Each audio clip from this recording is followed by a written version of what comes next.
InkDifferent Studio. Pick up your brush today.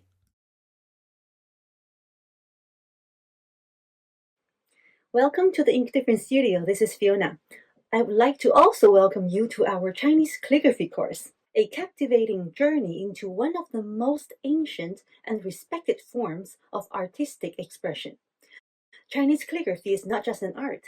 It is profound cultural heritage, recognized globally for its artistic and historical value.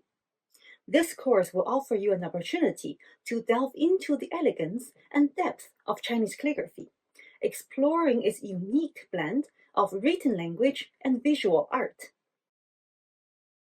But this is not all. Chinese calligraphy is renowned for its therapeutic benefits, enhancing calmness, reducing stress, and improving mindfulness through the rhythmic motion in brush movements. These benefits make it not only a cultural exploration, but also a practice in mindfulness and personal tranquility. Our course will feature the classic Chinese text, the 1,000-character classic, 千字文.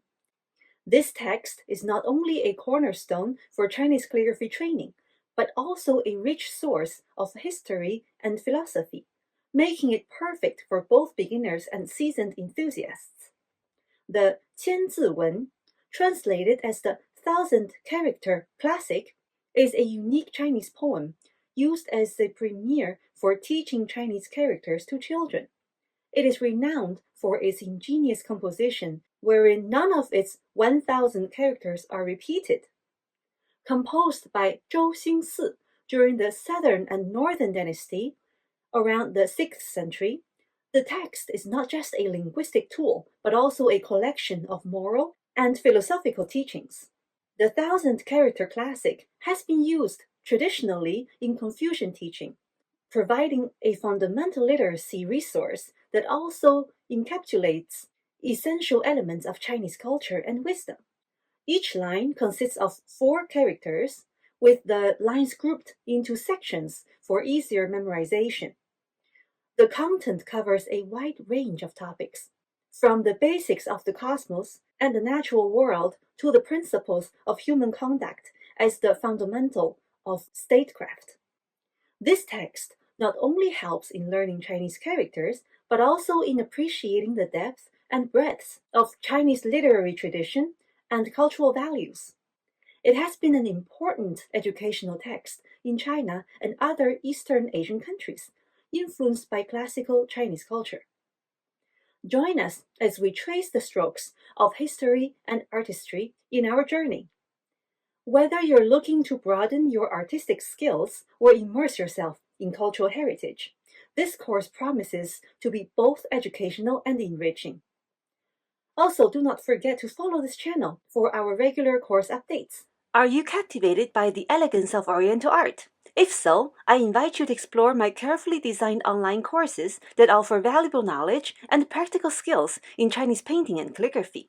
Visit the courses page on my website to explore a comprehensive section, including freehand and gongbi painting courses, as well as an in-depth calligraphy course focused on the traditional poem. You even find a free painting course to get you started. Painting courses.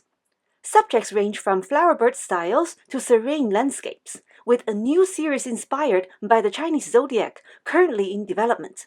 And it's not limited to just the 12 zodiac animals. There's already so much more to discover. Calligraphy courses. Learn to master this ancient art, which shares a deep connection with painting. There will be more calligraphy courses to come. In addition to my online courses, I also offer one-on-one classes for both painting and calligraphy. These sessions are tailored to your specific needs and interests, ensuring a personalized learning experience that helps you achieve your artistic goals. I'm continuously developing more courses in both painting and calligraphy, so there's always something fresh to explore. If you have a specific topic or subject you're passionate about, I'd like to hear from you. Drop me a message, and I'll do my best to create a course that matches your vision. Embark on this artistic journey and let the timeless charm of Oriental art inspire you. Start learning today. It's time for another round of the 1,000-character classic. Let's see what we're writing today. The character shang is an ideogram formed by indicating meaning through position. In Oriental bone script, the character is composed of a long horizontal line, or sometimes a curved line, representing a baseline, and a short horizontal stroke placed above it as a geographic indicator, showing the idea of being above, the position above. The bronze script form is similar to the Oriental form. In spring and autumn period script, the character sometimes appears as two lines, or with an extra vertical stroke added above to form the character shang, which later became the base for the clerical script form. In Warring States period script, the forms became more varied. Some still followed the spring and autumn style shang. Some forms added an extra short stroke above, which was simply a decorative, meaningless flourish. Others wrote it as a downward T shape, omitting the small upper horizontal stroke. In small seal script, several variants appear, and in the revolution towards clerical and regular script, the strokes gradually became more standardized. The original meaning of shang is the higher place, the top or above. By extension, it came to mean higher rank, superior position, or higher quality. The character he is often used interchangeably with he, though the two originally had slightly different meanings. He first appeared in Warring States period bronze inscriptions, and its original meaning was sound responding in harmony, the idea of tones blending together properly. From this original sense of harmonious resonance, the meaning of he was extended to describe qualities such as peaceful, gentle, mild, and harmonious. Because harmony implies the absence of conflict, the ending of war came to be described as peace or reconciliation. Additionally, since he carries the idea of acting together, joining or being in accord, it developed the extended meaning of combined, shared, or linked together. The character xia is an ideogram formed by indicating meaning through position. In Oriental bone script and bronze script, the character appears as two lines, a long horizontal line on top representing a baseline, and a short horizontal stroke below it, indicating something located beneath the baseline, that is, below. The bronze script continued the same form as the two lines. In spring and autumn period script, a vertical stroke was added to form xia, which later became the base of the seal and clerical script forms. In Warring States period script, most forms continued the spring and autumn version xia. Some added a small horizontal stroke above as a decorative flourish, while others wrote it as a T shape, omitting the short lower stroke. During the Qin dynasty, the vertical stroke was often written with a slight curve. In the Han dynasty, the curved vertical stroke was returned to a straight line. In small seal script, the short stroke was rotated vertically to stand at a right angle to the long horizontal line. In clerical script, a dot was added to the right side of the vertical stroke. In regular script, the strokes became fully standardized. The original meaning of xia is the lower part, below, or a position beneath. By extension, it came to mean lower in rank or status as well. The character mu already appears in Western Zhou bronze inscriptions. In these early forms, the right component is the semantic element, jian, meaning to see. The left component is the phonetic element, lu. Thus, the original meaning of mu is generally understood as to look upon favorably or to gaze with gentleness. During the Warring States period, the character developed in two directions. One branch continued the Western Zhou pattern, but reversed the position of semantic and phonetic elements. The semantic component jian was simplified to mu, or transformed into jiong. Since mu and jiong both carried the meaning of light or seeing, they were interchangeable in ancient scripts. The other branch, which became the mainstream form, combined mu and lu, where mu represents the eye, showing that the meaning relates to vision or gaze. Lu, composed from tu and lu, originally meant a large clod of earth, and in this character serves only as a phonetic element without contributing meaning. The original meaning of mu is to look upon one another kindly. or according to other interpretation, respectful and gentle. By extension, it came to mean harmonious, amicable, friendly, and further extended to meanings such as intimate, courteous, or compliant. In summary, 上 means those above, rulers, leaders, elders, people in higher positions. 和 means harmony, benevolence, gentleness, also to make harmonious. 下 means those below, subjects, common people, juniors, subordinates. 睦 means harmonious, amicable, living peacefully together. Together, 上和下睦 means when those above act with harmony and virtue, those below will live in peace and mutual goodwill. Or more simply, if the upper ranks are harmonious, the lower ranks will be harmonious too. In Confucian thought, 上和 means that leaders govern with virtue, 德, benevolence, 仁, and harmony, 和. 下睦 means that the ordinary people, inspired and reassured by virtuous leaders, live together peacefully, respecting social roles and maintaining mutual kindness. Together, the phrase describes the ideal state of society. Harmony above produces harmony below. The line appears shortly after 乐书贵贱. Music differs according to rank. 礼别尊卑. Rituals distinguish status. Those lines describe the structure of society, the system of rites and music that maintains order. 上和下睦 transitions to the spirit of their structure. A well-ordered society is not rigid hierarchy alone. True harmony arises when the people at the top behave virtuously and gentle. This moral example inspires the people at the bottom to be united and peaceful. Thus, the 1,000-character classic moves from describing institutions to describing virtue, showing that both are necessary for true harmony. Now, let's explore how these characters are written in the three scripts. I'll start by practicing with you on the water writing cloth, and then I'll demonstrate using ink and raw rice paper.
As we wrap up our session, I hope you found it enjoyable and insightful.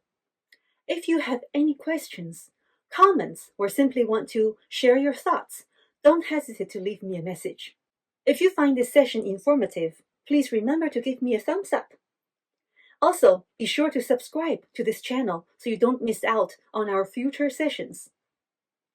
Discover, learn, and create with us as we bring the best of Chinese culture to the world. Join us at InkDifferent Studio, where art meets heritage. Thank you so much for joining us, and until next time.